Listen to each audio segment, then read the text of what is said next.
सियासत में रहनुमाओं के बोल कब और किस मोड़ पर बदल जाए, कुछ कहा नहीं जा सकता। अब देख लीजिए, कुछ दिन पहले तक अपने ही लोगों को निकम्मा और नकारा बताने वाले राजस्थान के मुख्यमंत्री अशोक गहलोत अब कांग्रेस के हर कार्यकर्ता को एसेट बता रहे हैं।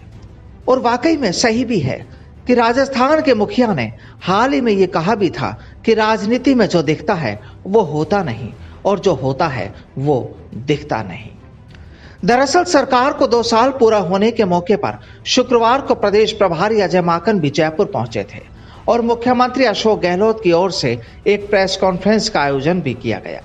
इस दौरान गहलोत से जब पूछा गया कि आपने कुछ दिन पहले कहा था कि आपको सरकार बचाने के लिए अपने ही लोगों को निष्कासित करना पड़ा, लेकिन इन्हीं लोगों को माकन ने एसेट बताया था, जिसके जवाब में गहलोत ने क्या कहा जरा आप भी सुन लीजिए। माकन जी ने गलत क्या कहा?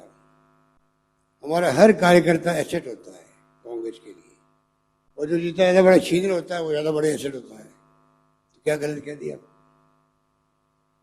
बिल्कुल ठीक कहा उन्होंने। भले ही गहलोत आज इन लोगों के एसेट बता रहे हों, लेकिन सियासी संकट की टीस लगता है अभी भी खत्म नहीं हुई है। गहलोत ने एक बार फिर भाजपा पर आक्रामक रूप से हमला करते हुए गृह मंत्री अमित शाह और जफर इस्लाम पर निशाना साधा। साथ ही गहलोत ने सूबे से ताल्लुक रखने वाले 4 भाजपा नेताओं, केंद्रीय मंत्री गजेंद्र सिंह शेखावत, बीजेपी प्रदेश अध्यक्ष सतीश पूनिया, नेता प्रतिपक्ष गुलाब चंद कटारिया और उपनेता प्रतिपक्ष राजेंद्र राठौड़ को आड़े हाथों लेते हुए कहा कि ये अब बगुला भगत बनकर रहते हैं। और हमारे राजस्थान के 4 नेता, ये अपने आप को बगुला भगत कहते हैं ना, ये रोड स्टेट में जारी करते हैं आपके यहाँ पर, और आप भी खूब इंपॉर्टेंस देते हो उनको चापने के अंदर, कभी नहीं रखते आप। उन 4 में कंपटीशन है आगे कैसे दिल्ली से नाम जाए हमारा। 4 लोग ट्विटर में भी, फेसबुक में भी और मीडिया में रोज पे 4 शामिल थे उसके अंदर। ये तो केंद्रीय मंत्री यही है जिनका नाम तो आए क्या था उसमें रिकॉर्ड के अंदर, और 3 नेता यहाँ के, ये सब शामिल थे उसके अंदर। मेरे पास तो प्रूफ है। बुरा बुरा की इन्होंने बातें करी हमारे नेताओं से, जो हमें साथ दे रहे थे विधायक लोग, क्या वो इंडिपेंडेंट थे। इन लोगों ने बात करी राजस्थान के नेताओं ने, जो हमारे बीजेपी के अध्यक्ष कहलाते हैं, नेता प्रतिपक्ष कहलाते हैं, उपनेता प्रतिपक्ष कहलाते हैं। इतना ही नहीं बल्कि गहलोत ने अपने गढ़ के धुर विरोधी गजेंद्र सिंह शेखावत पर इशारों में नकेल कसने की भी बात कह दी।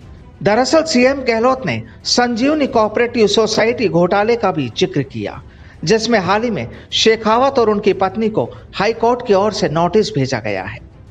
प्रेस कॉन्फ्रेंस में मौजूद प्रदेश प्रभारी अजय माकन ने सरकार के 2 साल पूरे होने पर मुख्यमंत्री अशोक गहलोत को बधाई दी, साथ ही केंद्र सरकार को जमकर घेरा। कृषि कानूनों को माकन ने एमएसपी पर कुठाराघात बताया है।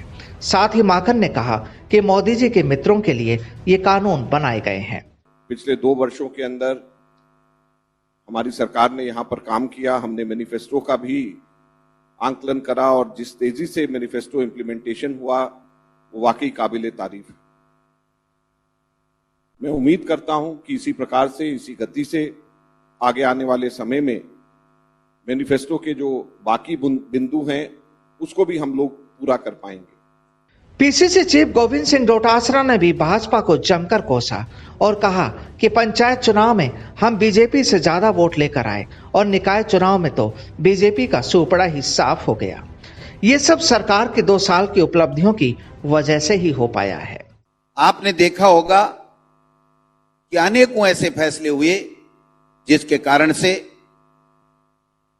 पंचायत राज में भी हम भारतीय जनता पार्टी से अधिक वोट लेकर के आए, और जो नगर निकाय जो ये माना जाता था कि भारतीय जनता पार्टी के गढ़ हैं, वहां पर कोरोना काल के ऐतिहासिक काम और हमारी राजस्थान की सरकार के विभिन्न ऐसी योजनाएं जिनका लाभ अंतिम छोर में बैठे हुए व्यक्ति तक मिला, उसके कारण से भारतीय जनता पार्टी का सुपड़ा साफ हो गया।